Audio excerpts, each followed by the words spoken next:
ቀን 2/5 ወር 2018 ዓ.ም ከአፋባ ቴዎድሮስ ዕዝ የአደረጃጀት ማሻሻያ መጠናቀቅን በማስመልከት የተሰጠ መግለጫ። የአማራ ሕዝብ እንዲሁም ሀገራችን ኢትዮጵያ ረጅምና ግርማዊ የትናንት ታሪክ ባለቤት መሆናችን በሙሉ ባለቤትነት የምናምንበት ጉዳይ ነው። ለረጅም ዘመናት በፈተናዎች መካከል ሁሉ የረጋ ስርዓት መገንባትም ተችሎ ነበር። ሆኖም ከሺህ ለሚበልጡ ዓመታት በተለይም ከመካከለኛው ዘመን ጀምሮ የስልጣኔ ግጭት በወለደው የትውልዶች ጦርነት በዘመናዊ ታሪካችን በቀጥታ አማራን ጠላት በማድረግ ባደረገው ዘመቻ በውስጣዊ ድግመቶቻችን ታግዞ የሀገረ መንግስት ግንባታውን በማቋረጡ ሀገራችንን ላልተረጋጋና ለሚለዋወጥ ስርዓት ህዝባችንንም ለከፋ የመጥፋት የህልውና አደጋ አጋልጦታል። ይህንን በራሳችን ወገኖች ኢትዮጵያውያን ባለቤትና ቅጥረኝነት የሚመራው ውስብስብ ሀገራዊና ህዝባዊ አደጋ ለመረዳትና ለመግባባት ብሎም መፍትሄ ለማበጀት ብዙ ማገዶ ፈጅቷል። የአማራ ሕዝብ ራሱን በመዘንጋትና ሀገሩን በማስቀደም እየኖረ በራሱም ሆነ በሀገሩ ላይ የተፈጠረውን ታላቅ ተቃርኖ በጊዜው ባለመረዳቱ ራሱን ያገኘው ሀገሩን ተነጥቆ ሀገር አልባ ሆኖ እንዲሁም መንግስት መር በሆነ የዘር ማጥፋት በከፋ የመጥፋት አደጋ ውስጥ ሆኖ ነው። በእርግጥ አማራው በመጥፋት ላይ ያለ ህዝብ ነው። ይህ ህዝባዊ አደጋ ለመቀልበስ ብሎም ሁለንተናዊ ህዝባዊ ጥቅሞቹን ለማስከበር የተቋረጠ የሀገር ግንባታውን ዘመኑን በሚመጥን መልኩ ለማደስ የቀጠለና አዲስ ስልጣኔ ለመገንባት አዲስ አማራዊ አብዮት በማካሄድ ላይ እንገኛለን።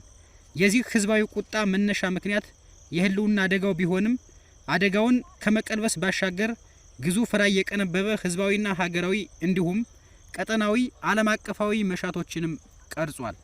የህልውና ትግሉ ባለፉት ከ30 ወራት ራሱን በማጠናከር ጠላትን በማዳከም እንዲሁም በዲፕሎማሲ መስክ የዓለም አቀፉ ማህበረሰብ ተደራሽ ለማድረግ ትኩረቱን አድርጎ ቆይቷል። በዚህም ሂደት ትግሉ የሚጠይቀው መስዋዕትነት ስልታዊ በሆነ መልኩ በመቀነስ አያሌ ግቦችን አሳክቷል። የጠላትንም ወረራ በመመከትና ሊያደርስ ያቀደውን የዘር ማጥፋት መጠን ከመቀነስ ባሻገር በወታደራዊ፣ በፖለቲካዊ፣ በኢኮኖሚው፣ በመረጃና በዲፕሎማሲ ግንባሮች ሁሉ ማዳከም ተችሏል። በውጤቱም ጠላት አንዲት የረፍት ቀን እንዳይኖረው በአዲስ አበባም ድንጉጥ ሆኖ መጨረሻውን እንዲጠባበቅ ማድረግ ተችሏል። በዓለማችን ሀያላን መንግስታት ዘንድም የተናቀና የተጠላ እንዲሁም በሌላ ኃይል መቀየሩ አስፈላጊ መሆኑ የታመነበት ማድረግ ተችሏል።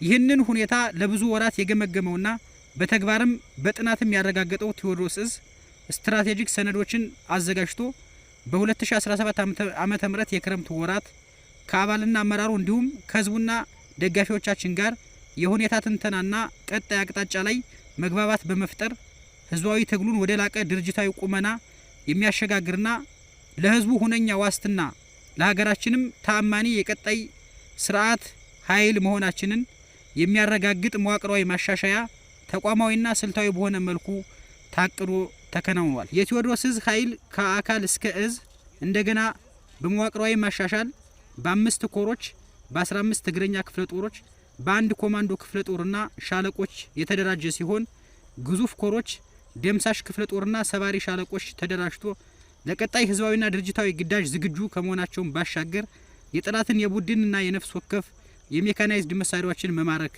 ጀምረዋል።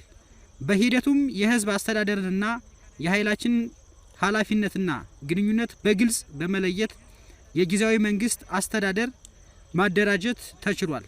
ዕዙ መዋቅራዊ ማሻሻያውን በጥናቱ መሰረት በአብይ ኮሚቴ የተመራ ሲሆን የስራ አስፈጻሚ ኮሚቴው የውሳኔ ሰጭነት ሚናውን በየሰዓቱ ያረጋገጠበት ውጤታማ ድርጅታዊ ስምሪት ሆኖ ተመዝግቧል። በዚህም በየኮር ስምሪት ቀጠናው መልሶ ማደራጀቱን የመራችሁ ልኡካንና መላው የድርጅታችን በየደረጃው ያላችሁ አመራሮችና አባላት ላሳያችሁት ቁርጠኛ ርብርብ የአደረጃጀት ማሻሻያው መሪ አብይ ኮሚቴ ከፍተኛ አድናቆትና ምስጋና ያቀርባል።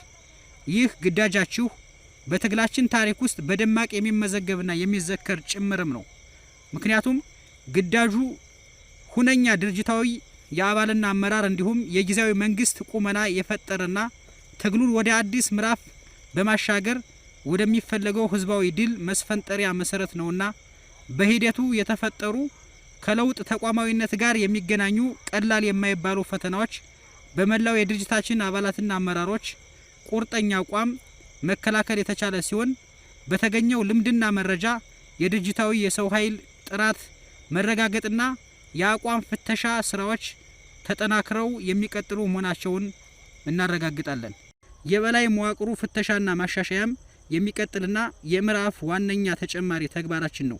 የዚህ የቁመና ማሻሻያ መርሃ ግብር በስኬት መጠናቀቅን ተከትሎ የዘመኑ ህዝባዊ ግዳጃችንን ለመወጣት እጅግ የተሻለ ቁመና ላይ እንደምንገኝ ስናሳውቅ በከፍተኛ መተማመን ሲሆን ይህም ለወገንና ለወዳጅ የምስራች፣ ለጠላት ደግሞ ሌላ የራስ ምታት መሆኑን እየተገነዘብን በዚህም መሰረት የሚከተለውን ጥሪ እናስተላልፋለን።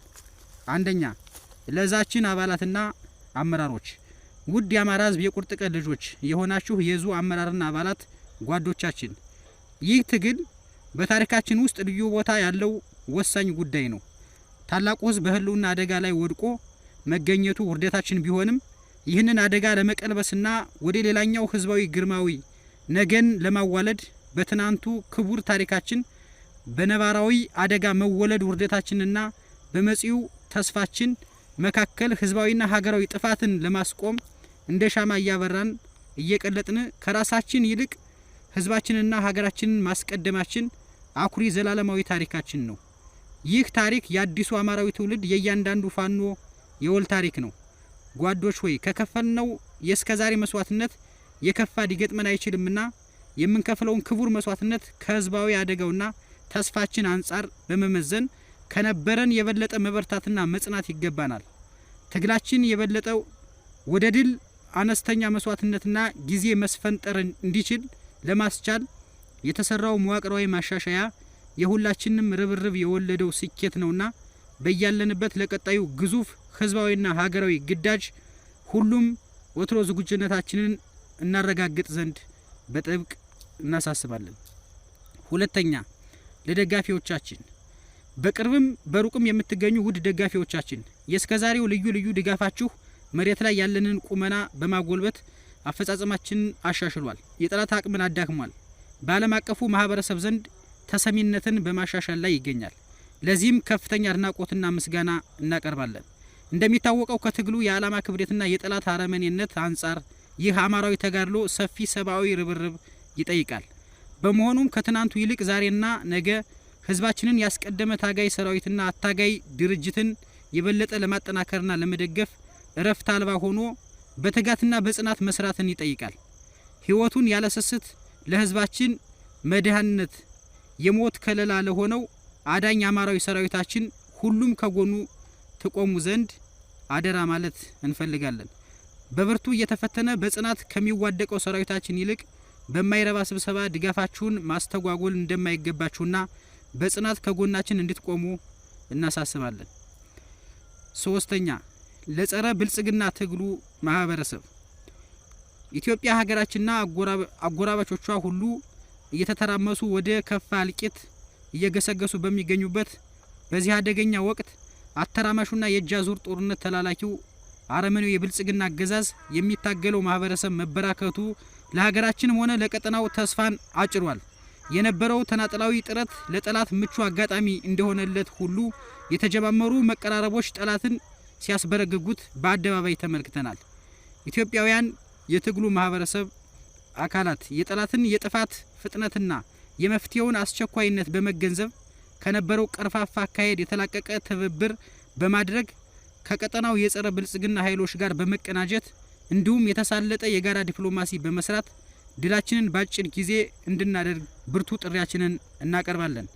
በበኩላችን የህዝባችንና የሀገራችንን ጥቅም ለሚያስከብር ትብብር ሁሌም ዝግጁነታችንን እናረጋግጣለን። አራተኛ፣ ለአማራ ህዝብ፣ የተከበረው ህዝባችን ሆይ እኛ የገጠመን ህዝባዊ አደጋ ለመቀልበስና መጻኢ ተስፋችንን በጎ ለማድረግ የአደጋው ባለቤት የሆነውን አረመኔያዊ አገዛዝ ጠላትን እየተናነቅን የምንገኝ መሆናችንን አቅፈህና ደግፈህ እያታገልከን ለምትገኘው ጀግና ህዝባችን ለማስረዳት የምንኳትን አይደለንም። ይልቁንስ የገጠመንን ውስብስብ አደጋ በቀላል መስዋዕትነትና ባጠረ ጊዜ ለመቀልበስ ሰራዊታችንን ማጠናከር በየዘርፉ በያለንበት ሁሉ የትግል አካል መሆንን ይጠይቃል። ራሳችንን ከጥፋት ለመከላከል ከጠላታችን የማጥፋት ርብርብ የላቀ ርብርብ ያስፈልጋል። አምስተኛ ለኢትዮጵያውያን ሁሉ የተከበርከው የታላቁ የኢትዮጵያ ሕዝብ ሆይ የዘመናት ተጨባጭ ህዝባዊ ፍላጎትህና ተስፋህ በውስን ቡድናዊ ፍላጎትና አምባገነናዊ እንዲሁም ኋላቀር የፖለቲካ ከባቢ ምክንያት አርቲስቱ እንዳለው ካለም በፊት እንዳልነበርህ ወደ ኋላ ቀርተህ በማይመጥንህና አዋራጅ ሁኔታ ውስጥ ትገኛለህ። በፖለቲካ ወለድ የጋራ ራዕይ ማጣት፣ የርስ በርስ መጠራጠርና መጠቃቃት፣ ራብ፣ መፈናቀልና መሰደድ፣ አፈናና ከባድ የእንቅስቃሴ ገደብ እንዲሁም ከቅርብና ሩቅ ዓለም አቀፍ መገለልና መናቅ ገጥሞሃል። በጥቅሉ ተጨባጭ ሀገራዊ የጋራ የህልውና አደጋ ውስጥ እንገኛለን። በመሆኑም ለዚህ ሁሉ ችግር ባለቤት የሆነውን አረመናዊ አገዛዝ ለማስወገድና በሁላችን ድርሻና መዋጮ ላይ ቆማ ለሁላችን የምትሆን ታላቅ አፍሪካዊትና ዓለም አቀፋዊት ሀገር ለመገንባት የጋራ መስዋዕትነት የጋራ አሻራ ለማስቀመጥ እንድንንቀሳቀስና የሚደረጉ የቅርብም ሆነ የሩቅ የጸረ ብልጽግና ትግል ትብብሮችን በቀናነት በመረዳትና በመደገፍ የመከራችንን ጊዜ በማሳጠር ተስፋችንን ቅርብ እንድናደርግ የከበረ ጥሪያችንን እናቀርብላለን።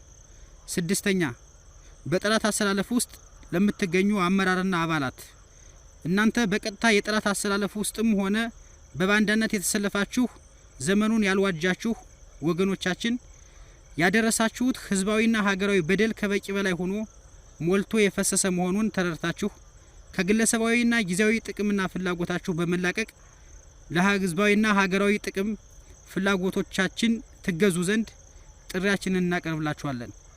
ትግል ነውና በጠላት አሰላለፍ እስካላችሁ ድረስ መራራ እርምጃችንን ወስደናል። ይህ ተጠናክሮ የሚቀጥል ይሆናል። ሆኖም አሰላለፋችሁን ብታስተካክሉና ባሉን አማራጮች ሁሉ ብትቀላቀሉ የምህረት በራችን ሁሌም ክፍት መሆኑን እያሳወቅን ለራሳችሁም ሆነ ለቤተሰቦቻችሁ ብሎም ለህዝብና ለሀገር የሚያኮራ ታሪክ ብቻም ሳይሆን የዘመን ግዳጅም ነውና ተጨማሪ ጊዜ እንደማታጠፉ ተስፋ እናደርጋለን። ሰባተኛ ለዓለም አቀፍ ሰብአዊ መብት ተቋማትና ለዓለም አቀፉ ማህበረሰብ የአማራ ህዝብ ሁኔታ የኢትዮጵያ ሁኔታ ለውስጣዊ ሰብአዊ ቀውስ ብቻም ሳይሆን ለአፍሪካ ቀንድና ለመካከለኛው ምስራቅ ሁሉ የትርምስ ምንጭና አካል እየሆነ በመሆኑ የትርምሱ ምንጭ የአረመኔው አብይ አህመድ አገዛዝ እንዲያበቃና በኢትዮጵያ በአፍሪካ ቀንድና በመካከለኛው ምስራቅ የዲሞክራሲ አየር ነፍሶ ነጻነት፣ ሰላም፣ ፍትህና እኩልነት እንዲረጋገጥ በሰብአዊነት ላይ በሚፈጸሙ ወንጀሎች በጦር ወንጀል፣ በዘር ማጥፋት ወንጀል የተጨማለቀውን አረመኔያዊ አገዛዝ ባለመደገፍና በማውገዝ ልዩ ልዩ አስገዳጅ የለውጥ ማዕቀቦችን በመጣልና የትግሉን ማህበረሰብ በመደገፍ ዓለም አቀፋዊ ግዴታችሁን እንድትወጡ እያሳሰብን ለመሰል ትብብር ቀና መሆናችንን እናሳውቃለን። በተጨማሪም በየአውደ ውጊያው የሚማረኩና ወዶ ገብ የጠላት ሰራዊት አባላትና አመራሮችን ዓለም አቀፍ የጦር ህግን ተከትለን ለመያዝ እየተጋን ያለን መሆኑ ታውቆ ያደረ ጉዳይ ነው። በአሁኑ ወቅት ለረጅም ወራት የቆዩና አዳዲስ ምርኮኛ ወዶ ገቦችም በስፋት በጊዜያዊ ማቆያ ካምፖቻችን የሚገኙ ሲሆን እንደ ቀይ መስቀል ያሉ የሰብአዊ መብት ተቋማትና ረጂዎች ፈጣን ሰብአዊ ድጋፍ በማቅረብ ኃላፊነታቸውን እንድትወጡና በተለይም ዓለም አቀፉ የቀይ መስቀል ማህበረሰብ ምርኮኞችን እንደተለመደው ለአገዛዙ የአየር ጥቃትና መሰል የከፋ አደጋ ከመጋለጣቸው በፊት በፍጥነት እንዲረከበን ጥሪያችንን እናቀርባለን። በመጨረሻም በጉጉት የምትጠብቁት አማራዊ አንድነታችን የመጨረሻው ከፍታ ላይ የደረሰ ሲሆን ሳምንት ባልሞላ ጊዜ ውስጥ ትልቁን ብስራት ይዘን እንመጣለን። ድል ለአማራ ህዝብ! አዲስ ትውልድ፣ አዲስ አስተሳሰብ፣ አዲስ ተስፋ።